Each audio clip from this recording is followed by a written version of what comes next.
पवन सिंह के होने न होने से कोने जा रहा था। इस बार वहाँ की जनता ने भाकपा माले को जिताने का मन बना लिया था। और अब ये एक हाइपोथेटिकल क्वेश्चन है कि होते कि न होते, ये तो कोई बात नहीं है। नीति नामों का भ्रंश बनाना भाजपा के तर्ज पर मीडिया बंद करे। इंडिया उसका पूरा गठबंधन का नाम है, वो इंडी नहीं बोले। इस बार का जनादेश निश्चित रूप से मोदी जी को सत्ता से बाहर रखने के लिए आया है। नमस्कार, मैं प्रशांत और आप देख रहे हैं द एडिन। देखिए, 2024 के लोकसभा चुनाव संपन्न हुए। ऐसे में एक लोकसभा सीट ऐसी भी थी बिहार की जहां पर त्रिकोणीय मुकाबला और काफ़ी कड़ा मुकाबला देखने को मिला। एक तरफ CPIML से राजाराम सिंह थे, तो दूसरी तरफ RLM से उपेंद्र कुशवाहा थे, तो तीसरी तरफ पवन सिंह जो कि भोजपुरी के पावर स्टार कहे जाते हैं। लेकिन इन सब में बाजी मारा CPIML के राजाराम सिंह ने। हमारे साथ राजाराम सिंह जी हैं, इनसे बातचीत करेंगे विशेष तौर पर कैसा था इस बार का चुनाव वहाँ का आपके लिए।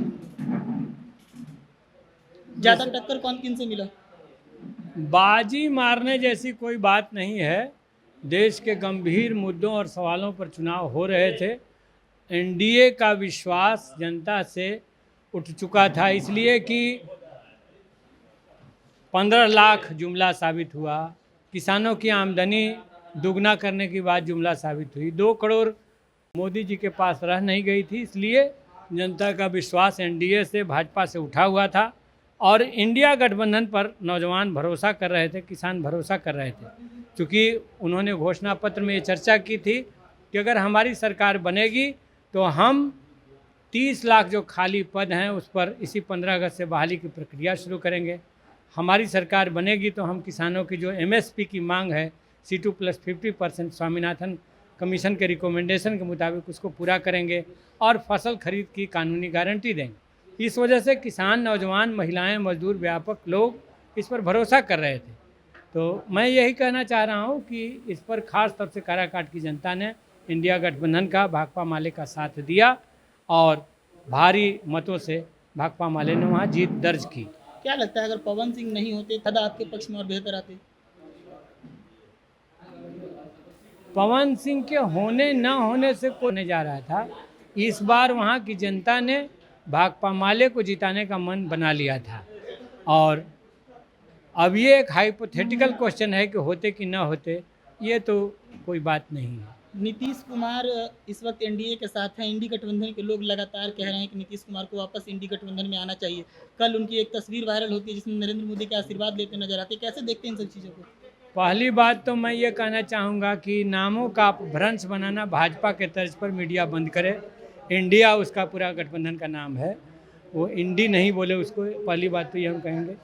और दूसरी बात ये कि इस बार का जनादेश निश्चित रूप से मोदी जी को सत्ता से बाहर रखने के लिए आया है, क्योंकि उन्होंने देश की अर्थव्यवस्था को, देश के सामाजिक ताने बाने को, समाजवाद और धर्मनिरपेक्षता के मूल्यों को काफ़ी डैमेज किया है।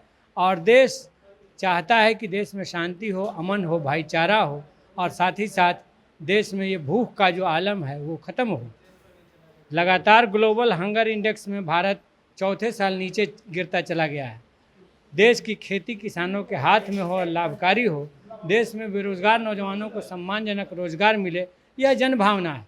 और इसके लिए लोगों ने इंडिया गठबंधन पर भरोसा जताया। काराकाट क्षेत्र के कई कल कारखाने बंद है, उनको लेकर आप क्या करने वाले आने वाले समय? उन पर बात होगी, लेकिन थोड़ी कठिनाई है, क्योंकि हाल के वर्षों में जितने पुराने पंजीपति थे वो सब पृष्ठभूमि में डाल दिए गए हैं। वो डालमिया हो, गोयनका हो, बिरला हो, टाटा हो। आज तो बस मोदी जी के चहेते 2 पूंजीपतियों का राज चल रहा है, अंबानी और अडानी। और उन्हीं के हाथ में देश की सारी संपदा को, सारे इंस्टीट्यूशंस को सौंप देने की बात चल रही है। इसलिए मशक्क़त होगी, लेकिन हमारा प्रयास होगा कि वो एक बड़ा क्षेत्र है, औद्योगिक क्षेत्र डालमिया नगर का, काफ़ी सम्मानित और काफ़ी रोज़गार देने वाला क्षेत्र रहा है, तो उसको कैसे पुनर्जागृत किया जाए, इस पर नए सिरे से हम पहल करेंगे। पार्लियामेंट के भीतर भी, बिहार में जो सरकार बनेगी उसके साथ मिलकर भी ये एक पहल होगी। चलिए, तो अभी आप सुन रहे थे काराकाट के नवनिर्वाचित सांसद राजाराम सिंह को। हमारी बातचीत कैसी लगी कमेंट सेक्शन में जरूर बताइएगा। जुड़े रहेगा द एडिन के साथ। धन्यवाद।